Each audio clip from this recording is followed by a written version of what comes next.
Today I felt it was high time I actually gave you my 3-year review on an instrument you've seen before on another channel. Today we are going to review my slick SL54. Stick around, we're going to get started right now.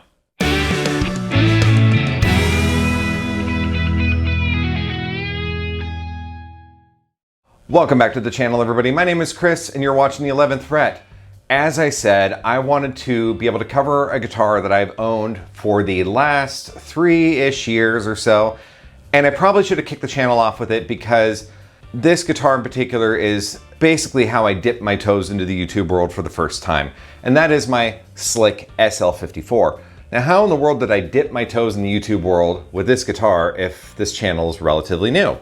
Well, you've seen this guitar before, this exact guitar. I didn't win it in a contest. I didn't do any trades for it. This guitar I lent to my friend over at GuitarMax channel. Max did the review of this about a year ago. And he did a great review. He loved it. We talked about it after he returned it. And both of us just thought this guitar is amazing. With that in mind, I thought, you know what? It's high time I actually do my own review. I've owned it for about 3 years.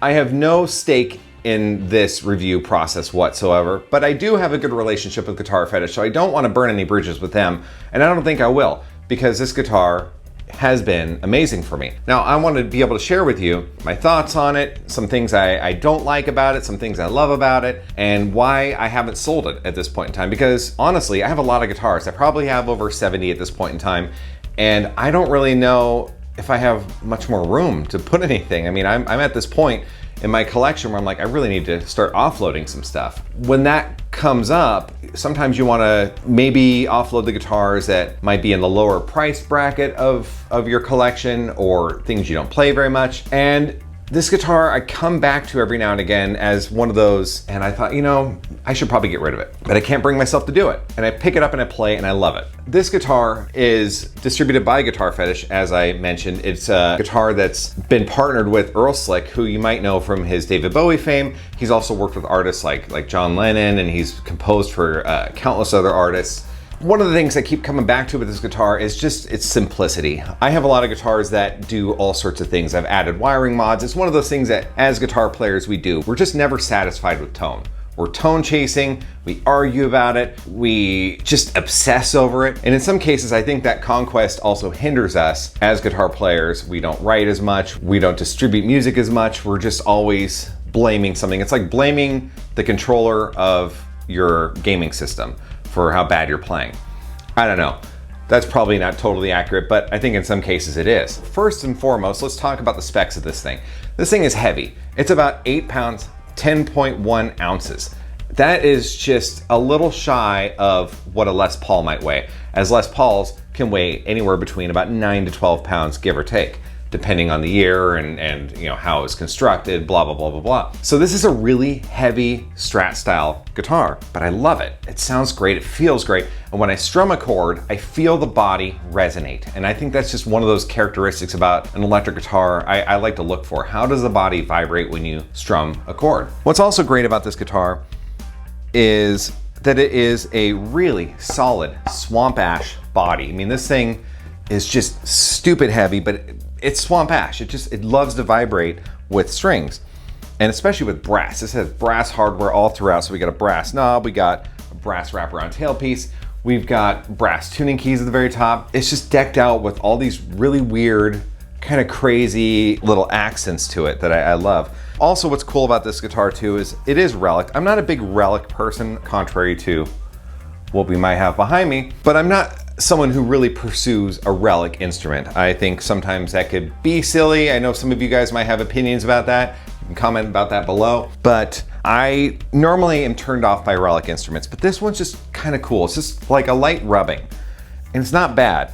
You get this nice open pore wood grain, and it breathes, it vibrates. I love everything about how this guitar feels. It's got a nice satiny finish to it. What's also pretty great about this guitar is the simplicity of the electronics. We've got a single humbucker in the bridge, a single 500K volume pot, and an output jack. You really can't get more bare bones than that outside of no volume pot. You might also want to do different things to this guitar. On the back here, we actually have a control route that's about the size of a Telecaster route. And that opens up a lot of possibilities to add other controls. You can add things like a volume pot, that seems to make the most sense. You could add a momentary kill switch. You could even add a DP/DT switch to the equation because this humbucker has 5 leads coming off of it. So you could do series, parallel, and coil cut, just to give you a lot more tonal options. And I thought about doing that myself, but I just decided against it. I didn't want to drill. I didn't want to risk screwing anything up. I didn't want to have a change of heart later saying, I wish I'd never done that. And honestly, I have other guitars that do all those things. I just wanted this to rock. And I love the way it sounds. This humbucker in this guitar is about an 8K old school. At the time I purchased it, the name was Old School Cool.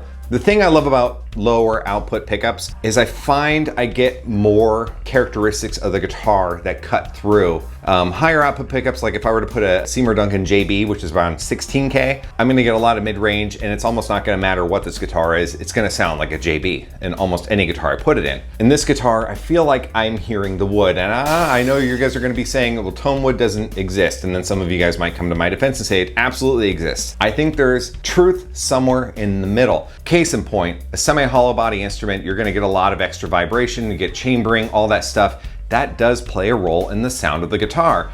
And what distributes that sound from the guitar to the amplifier? It's your pickups. So there's something about how the body affects the pickup and how that sound gets sent out to your guitar amplifier. And from there, you could do whatever you want with that sound. Even if I were to take this same pickup, this old school, and put it into a semi-hollow, it's gonna sound different in a semi-hollow because the body plays a role.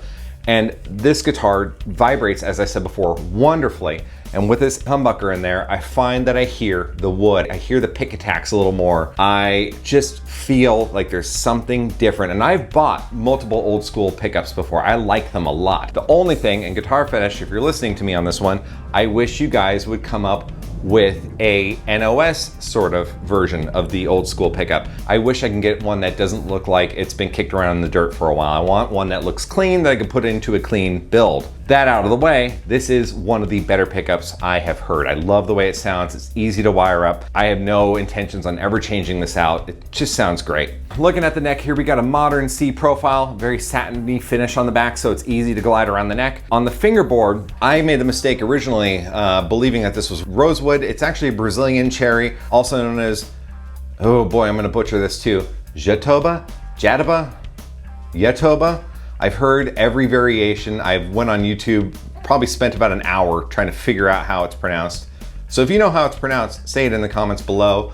I just don't want to be that guy who pronounces quesadilla, quesadilla. That is Jatoba, Jatoba, I don't know. It's a beautiful wood. On the top here, we've got 6 inline tuning machines. Now, this is the only mod I've done on this guitar. I have switched these tuning machines out about a year ago, I think right after I got the guitar back from Max. And I thought, you know what? I love locking tuning machines. I'm very, very aware that a lot of import instruments come with Jin-Ho tuning machines. Sometimes they're branded Xenu, but even Xenu is made by Jin-Ho. When you take these tuning machines off, you'll see on the back, you might see like JH or Xenu or Jin-Ho. They're gonna have different markings on them, but Jin-Ho is made out of Korea. They make great tuning machines. They're very affordable. They also make them for like Wilkinson and All Parts. You'll find them on Ibanez, Squire, you name it, Schecter. They make these tuning machines for just about everybody. So I decided I wanted to buy some. So I went on Amazon. I think there was like 24, 25 bucks at the time plus tax. And so I ordered a set. Sure enough, they were Jin-Ho coming out of the package from Musiclily. And when I took the old ones off, I had actually 4 tuning machines that were branded Jin-Ho and 2 that were branded Xenu. So they were real simple to drop in. I didn't need to do any drilling. Now we can talk about lockers another time. I don't really do them as much anymore. It was kind of like a little temporary kick I had. Some other things that I like about this guitar too, it's got polished nickel silver frets. They have stayed polished. I really haven't had to do much to them since I've owned it. I do clean my fingerboard every time I change strings, but these frets are just stupid shiny. I love them. So going back to the SL54T, that is the current variation of this instrument that they sell today, and it is being sold for about $239 plus shipping. If you want one of these yourself, check the link in the description. Check out the SL54T. Guitar Fetish is a great company. I do have a great relationship with them. It's not a sponsorship or anything like that. I just email back and forth with them every now and again. You guys know who I am if you're watching this.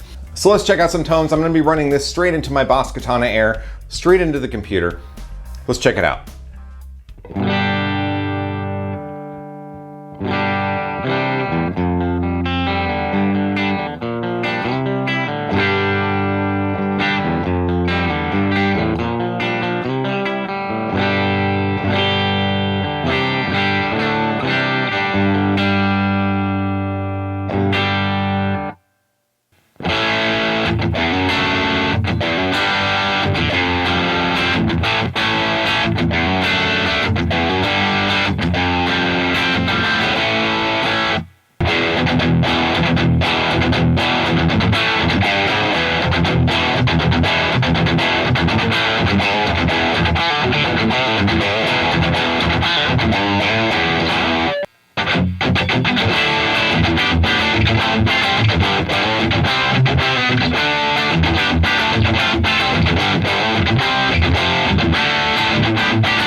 All right, so like I said, this guitar is available right now. You can check it out on guitarfetish.com. They're just a really great, affordable, and solid option to have around the house, even if you want to perform live with them.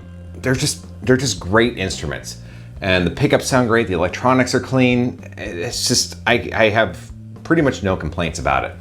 So that out of the way, I'm at this point in the video where I'm going to ask you to like and comment. Let me know what you think about the Slick instruments in the comments. Let me know if you have one. Let me know if you're interested in one. Let me know if you have any questions about them. I would love to be able to answer that for you as well. And then also, if you like content like this, make sure you hit the subscription button and the little bell notification. And I have a very special reason as to why. So as this channel grows, I'd love to be able to give something back to you for helping me. It's just me showing a bit of thanks.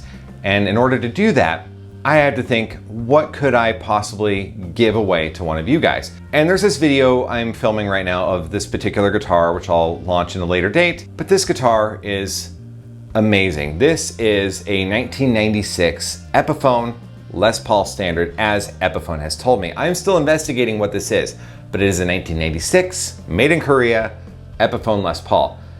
And it's all stock. And this guitar resembles a custom shop release that came out that exact same year, and I'm gonna go over that in another time. But once we hit the 5,000 subscriber mark, we're gonna start rolling out the contest. So make sure you subscribe, hit the little bell notification to be notified when I upload new content, and stick around for the next video. Thank you guys so much. I really appreciate you guys joining me. See you guys next time.